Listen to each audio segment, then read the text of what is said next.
제가 신방을 가면은 우리 성도님들의 어떤 상황을 다 여쭙고 나서 맨 마지막에 제가 한결같이 똑같이 묻는 질문이 하나 있습니다. 어떤 질문이냐면 자녀들이 신앙생활을 잘 하고 계십니까? 라고 묻습니다. 결혼한 자녀면 손주들은 신앙생활을 잘 하고 있습니까? 라고 묻습니다.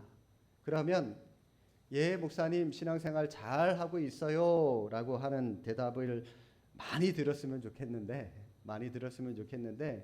10가정 중에 한 9 가정들이 안타깝게도 뭐라고 대답을 하냐면 얘네들이 학창 시절까지는 열심히 교회를 다니면서 신앙생활을 잘했는데 그런데 대학을 가고 직장 생활을 하면서 무슨 이유인지는 모르겠지만 지금은 교회를 잘 안 나가고 있어요 라고 하는 대답을 굉장히 많이 듣게 됩니다. 그런데 여러분, 이런 이 현상은 우리 교회 안에서만 일어나는 현상이 아니라 지금까지 제가 사역했었던 대부분의 교회에서 공통적으로 나타나고 있는 그런 현상인 것 같아요. 제가 이전에 사역했었던 교회에 이 분당 교구를 맡은 적이 있었는데 그 교구의 한 그 권사님 가정에 신방을 갔다가 제가 깜짝 놀랐어요. 현관에 교회 교패가 3개가 붙어 있어요. 교회 교패가 3개가 붙어 있어요. 식구가 4명인데 권사님은 서울에 그 교회 다니시고요.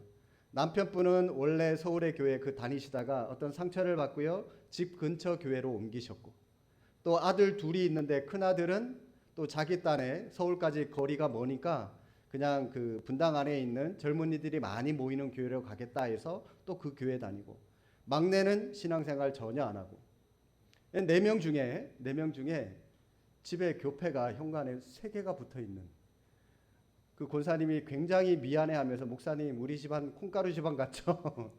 그런 우스개하는 말씀을 하셨는데 아니 뭐 하나님 다 똑같은 하나님인데 뭐 이 교회 다니면 어떻고 저 교회 다니면 어떻습니까? 신앙생활 잘 하시면 되죠 하고 위로를 해드렸던 적이 있는데 돌이켜보면 저도 제 고향 교회를 한번 생각을 해보니까 말씀을 준비하면서 어려서부터 그러니까 초등학교 때부터 같이 교회를 다녔었던 제 또래 친구들이 한 10명 정도가 있었던 것 같아요. 중고등학교 때 뭐 수련회 때 가서 같이 눈물을 흘리면서 기도도 하고요.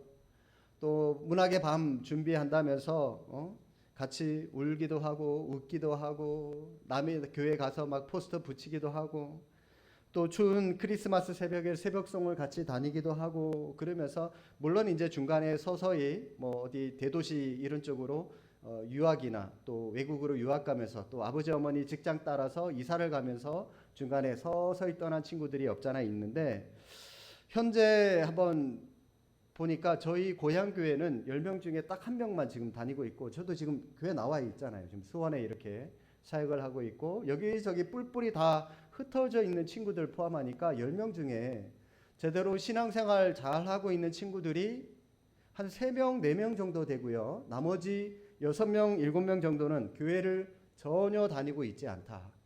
신앙생활을 전혀 하고 있지 않다라고 하는 그런 소식을 제가 듣게 되었습니다. 성도 여러분, 이유가 뭘까요?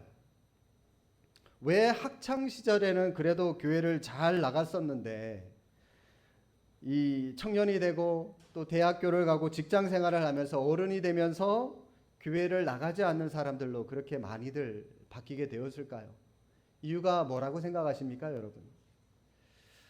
물론 뭐 많은 이유들이 있겠죠. 뭐 교회 어른들이 자기들이 하자는 대로 안 따라가 주니까 반응도 안 해주고 또 자기들 부려먹기만 하고 어른들이 자기들 응원도 안 해주고 뭐 그러면서 이런저런 많은 핑계들이 있을 수 있겠죠. 제가 한번 곰곰이 좀 생각을 해봤습니다. 오늘 말씀을 토대로 생각을 해봤더니 운전할 때 많은 분들이 요즘 이 내비게이션을 틀어놓고 운전을 하실 겁니다. 목적지만 딱 누르면은 처음 가는 길인데도요, 이 목적지까지 굉장히 자세하게 설명을 해주니까 너무나도 편리합니다. 그렇죠? 이 내비게이션. 그런데요, 이 내비게이션이 좋은 면도 없잖아 있지만 단점도 있더라고요. 개인적으로 저에게 있어서 제가 찾은 내비게이션의 단점은 뭐냐면 생각이 없어지더라고요. 생각이. 여러분 이거는 휴대폰도 마찬가지인 것 같아요. 옛날에는 휴대폰이 없을 때 가정에 어떤 이 전화번호를 기억할 만한, 저장할 만한 그런 이 유선이나 그런 전화가 아니었을 때는 저희 어머니만 놓고 보더라도요 꼭 눌러요. 저희 어머니가 완전 자동 전화번호 부였어요. 아무개 그러면은 전화번호 뭐 짜짜짜짝 나와요 바로. 그 정도였는데 요새는 뭐 외울 필요가 없잖아요. 그냥 바로바로 저장이 되니까 핸드폰에. 생각을 안 하잖아요 많은 분들이. 저뿐만이 아니라 많은 분들이 아마 여러분 자녀들 전화번호 외우실 수 있는 분이 있나요? 단축키 1번 꾹 누르면은 뭐 딸, 2번 꾹 누르면 뭐 아들 이렇게 바로바로 통화가 되니까 굳이 전화번호를 외울 필요가 없는 거예요. 솔직히 저도 제 아들 전화번호가 제 딸하고 지금 막 헷갈려요. 네. 아무튼 언젠가 제가 핸드폰이 없으니까 내비게이션이 없이 한번 운전을 한 적이 있는데 전에 한번 갔었던 길이거든요. 한번 가봤기 때문에 그래도 제가 나름 이 길을 좀 잘 알아요. 한번 갔던 길도 어느 정도 잘 알아요. 그거를 믿고 제가 딱 갔는데 도대체 길을 못 찾는 거예요. 전에 분명히 왔었는데 한번. 왜 그러지? 그러면서 곰곰이 생각을 해봤더니 전에 왔을 때 어떻게 왔냐면 아무 생각 없이 그냥 내비게이션만 보고 우회전 하십시오 하면 아무 생각 없이 우회전, 좌회전 하십시오, 좌회전 뭐 이렇게 아무 생각 없이 그냥 내비게이션이 가리키는 대로만 운전을 했기 때문에 내가 내 스스로 그 동네의 지리를 익히려고 하는 내 노력을 전혀 하지 않았기 때문에 그래서 전에 왔던 길임에도 불구하고 내비게이션이 없으니까 헤매게 되는 제 모습을 발견하게 되었었습니다. 우리의 자녀나 우리 주일학교 아이들이 부모님이나 우리 교회 선생님들을 내비게이션 따르듯이 얘들아 교회 와라 그러면 교회 오고 기도하자 그러면 손 모으고 기도하고 현재까지 아이들이 학창시절까지는 우리 선생님 우리 어른들 잘 따라요. 따르는 척하고 있을지 몰라도 잘 따라오고 있습니다.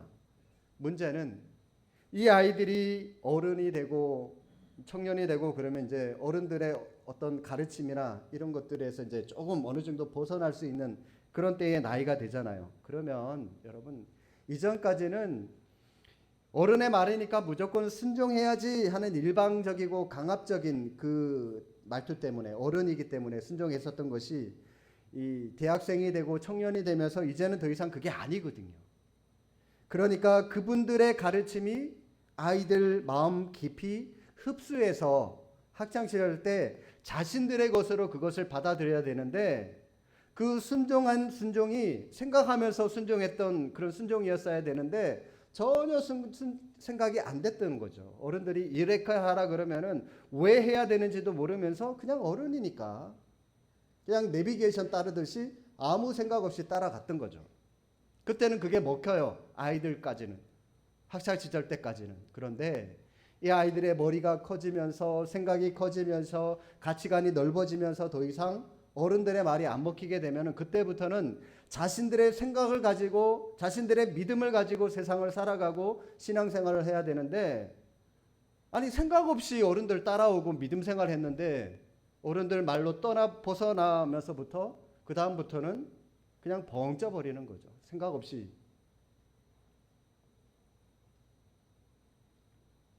따라서 여러분 우리가 지금 현재 우리 주일학교에 출석하는 아이들 최종 목적지가 우리 어른들처럼 되는 것이 아니라 우리 어른들의 삶을 주장하고 뒤에서 통치하고 계시는 하나님을 살아계신 하나님을 자신들의 하나님으로 바라볼 수 있도록 그렇게 하는 것이 최종 목적지고 그들의 생각을 그들의 믿음을 그렇게 영적인 시야를 넓혀주는 것이 굉장히 필요하다라고 하는 것입니다. 아무리 훌륭한 영적인 스승이라고 할지라도 그 사람이 그 아이들 인생을 대신 살아줄 수 없습니다. 경기장에서 선수들 플레이하는 것이 답답하고 마음에 들지 않는다 할지라도 감독이 선수를 대신해서 운동장을 뛸 수는 없습니다. 마찬가지죠. 마찬가지로 우리 아이들 좀 답답하고 그렇더라도 아이들이 좀 생각할 수 있도록, 정말로 생각하는 믿음을 가질 수 있도록 우리가 기다려주고 인내해 줄 필요가 있는데, 지금까지 우리 교회뿐만이 아니라 한국교회의 많은 전반적인 어른들의 모습을 보면 그렇게 하는데 실패했기 때문에, 아이들이 영적인 홀로서기를 잘 해야 되는데 안타깝게도 많은 청년들과 젊은이들이 이 부분에서 실패했기 때문에 교회를 떠나게 되는 것이 아닌가라고 하는 생각을 한번 해보게 되었습니다. 오늘 본문에 예수님께서 예루살렘으로 가려고 하시는데, 그 당시에 가장 안 좋은 지역이라고 할 수 있는 사마리아와 갈릴리 지역을 지나가시게 되었습니다. 열심히 예루살렘을 향해서 걸어가고 있는데 갑자기 저 멀리서 10명의 사람들, 이 10명도요 그냥 정상인이 아닙니다. 나병 환자들입니다. 나병 환자들이 예수님을, 걸어가는 예수님을 보고 소리를 지르면서 지금 예수님께 막 달려오고 있어요.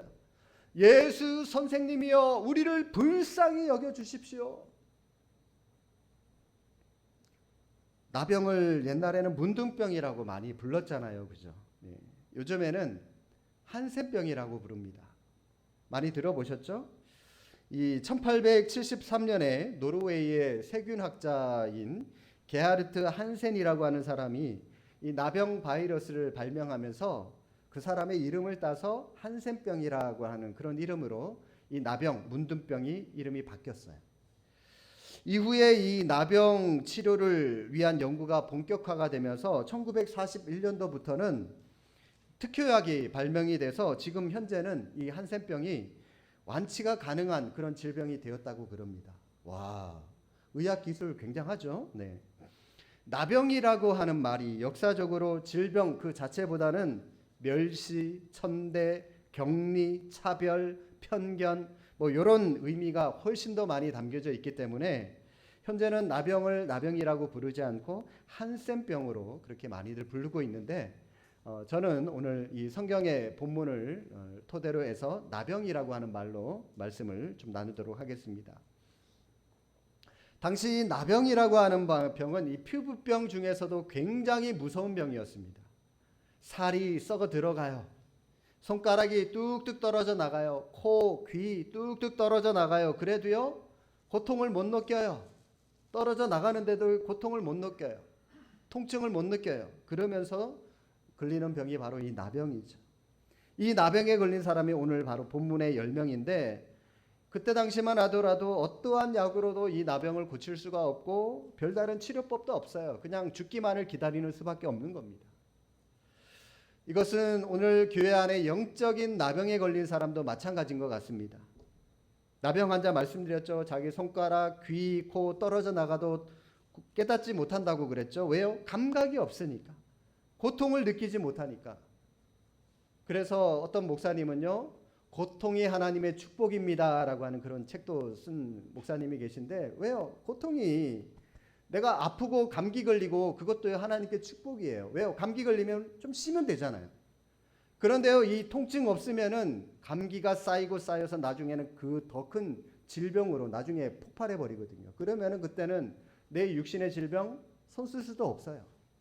지금 당장 여러분 조금 아프고 통증 느끼는 거, 그게 하나님 앞에서 축복이라는 거죠. 그런데요, 이 나병 환자들은 감각을 못 느끼니까, 통증을 못 느끼니까 이 뭐 뚝뚝 떨어져 나가고요, 살이 썩어도요 그냥 그대로 있는 거예요. 마찬가지로 우리가 죄를 지어도 잘못된 생각을 해도요, 우리는 신앙의 양심이나 아무런 가책을 느끼지 못합니다. 왜요? 영적으로 무뎌졌기 때문에. 이게 바로 영적인 나병에 걸린 사람의 모습입니다.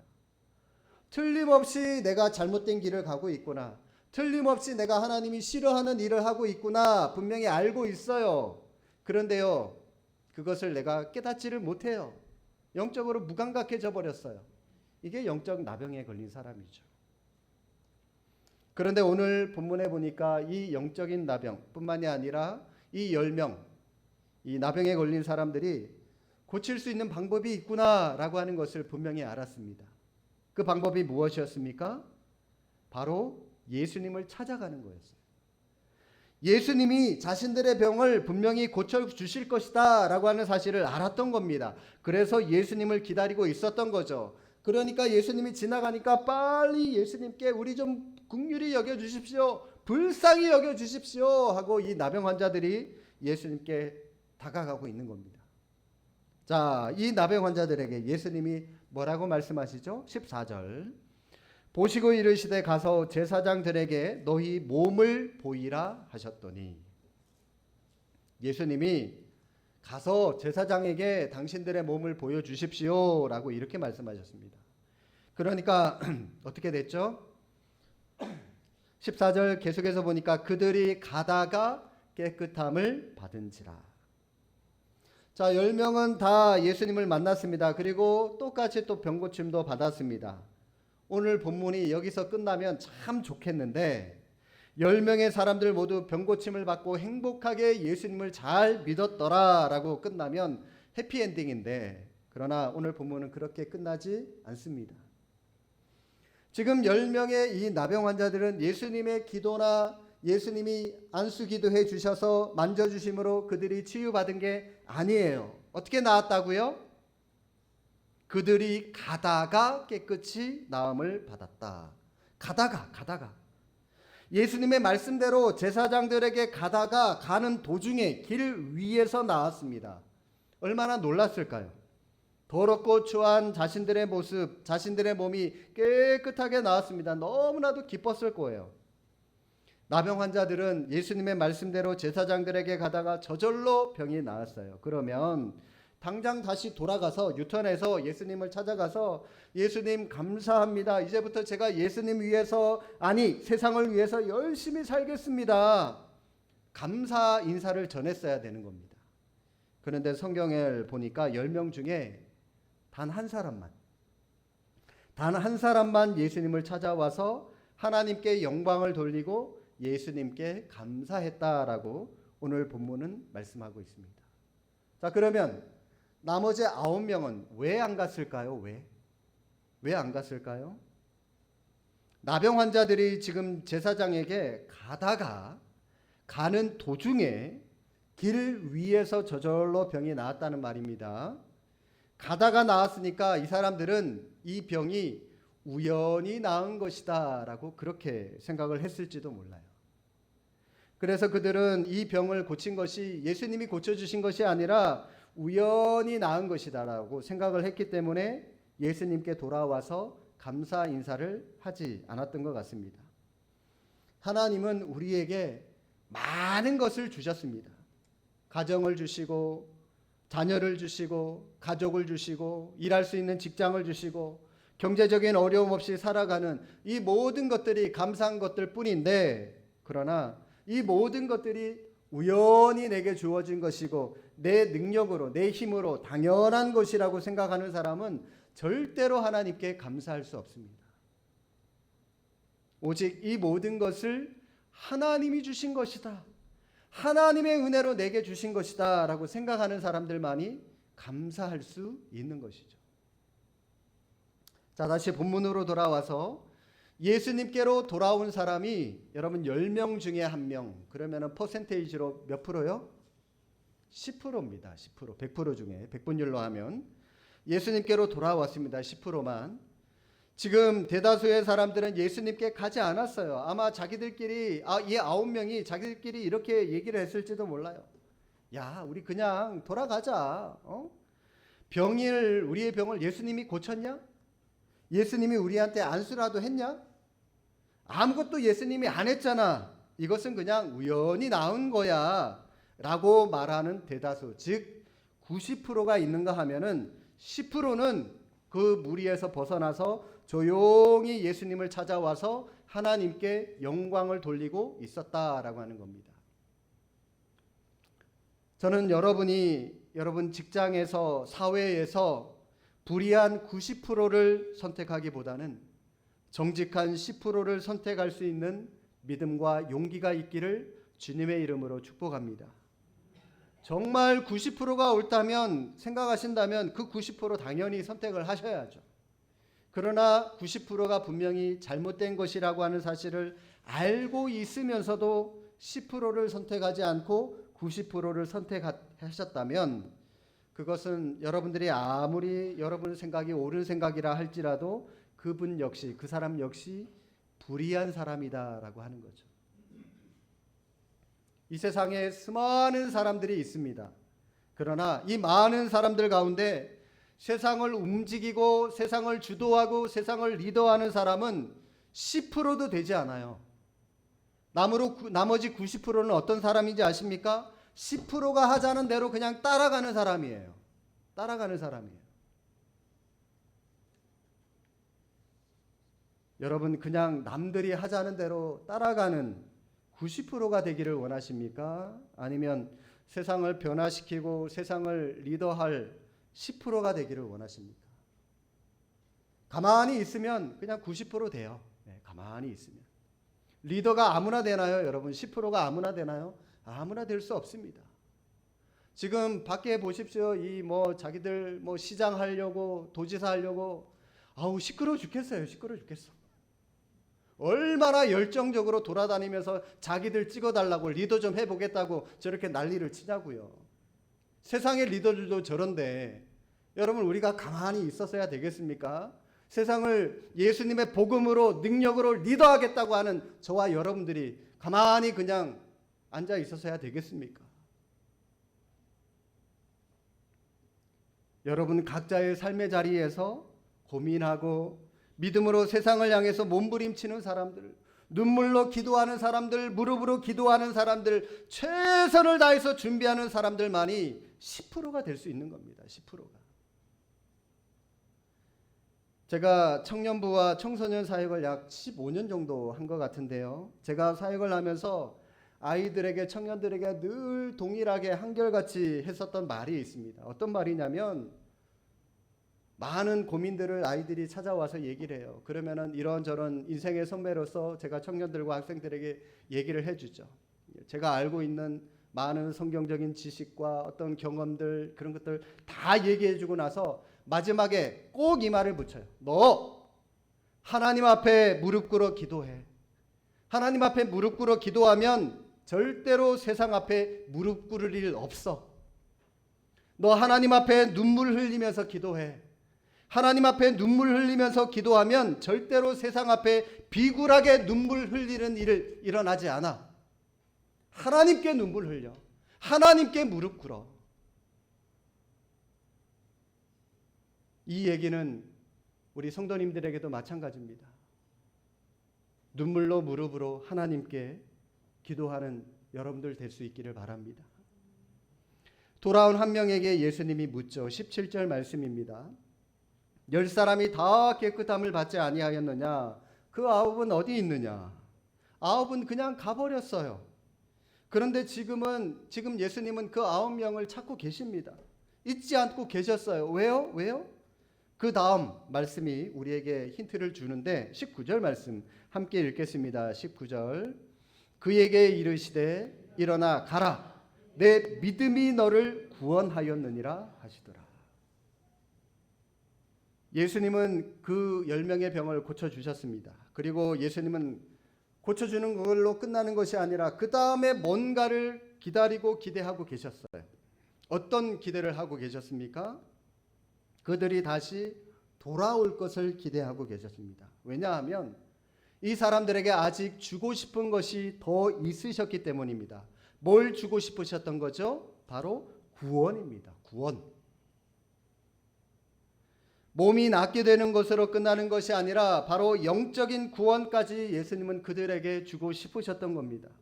그러나 그들 가운데 9명은 자신의 육체만 낫게 되는 것, 그것만 기뻐하고 다 돌아가고요. 만족하고 돌아갔지만 그러나 한 사람만 감사함으로 영혼의 구원까지 받는 큰 복을 받게 되었습니다. 사랑하는 성도 여러분, 나병에서 고침받고 감사한 마음을 표현한 사람과 감사하지 않은 사람의 차이는 하늘과 땅 차이예요. 지금 이 돌아온 한 명 보십시오. 가라, 내 믿음이 너를 구원하였다라고 말씀하시는데 여러분 이 사람 믿음이 뭐가 믿음이죠? 다시 돌아온 거, 감사를 표현한 거. 따라서 주님은 이 사람이 감사를 표현한 것을 바로 곧 믿음으로 보시면서 그 믿음이 너를 구원하였다라고 말씀을 하는 겁니다. 감사라고 하는 것은 이만큼 중요한 거예요. 영혼의 구원을 받을 만큼 이 감사라고 하는 것은 이만큼 중요하다라고 하는 겁니다. 감사가 곧 믿음이고 구원받은 증거가 되기 때문입니다. 하나님은 여러분이 그냥 육신의 또 여러분 그 사업만 잘 되는 것으로 만족하는 9명 여기에만 머물기를 원하지 않으십니다. 9명이 아니라 감사함으로 하나님께 나아와서 영혼의 구원까지 받는 오늘 본문의 오전에 말씀처럼 죄사함의 그 은사까지 권세까지 받는 그 한 명이 되기를 원하신다라고 하는 겁니다. 이 한 명이 받은 것은 단순히 세상에서 받은 복이 아니에요. 9명은 세상의 복을 받았습니다. 바로 이 건강의 복이겠죠. 마찬가지로 여러분도 세상에서 세상의 복을 얼마든지 받을 수 있습니다. 돈의 복, 자식의 복, 명예의 복, 권세의 복, 권력의 복, 많은 복들을 받을 수 있겠죠. 그러나 진짜 복은 이 세상의 어떠한 복과도 비교할 수 없는 이 한 사람이 받은 구원의 복이 진짜 복이다라고 하는 사실입니다. 이 구원의 복이 바로 하나님이 저와 여러분을 향하신 우리 모두를 향하신 비전이다. 하나님의 비전이다라고 하는 것이죠. 성도 여러분, 이 땅에서 죽지 못해서 어쩔 수 없어서 마지못해 살지 않기를 바랍니다. 하나님의 부르심 가운데 순종하시고요. 또 그 순종 가운데 감사하는 마음을 담아서 진심을 담아서 하나님 앞에 나아오시기 바랍니다. 그로 말미암아 세상을 리더하는 저와 여러분 삶의 모습이 될 수 있기를 주님의 이름으로 축복합니다. 기도하겠습니다.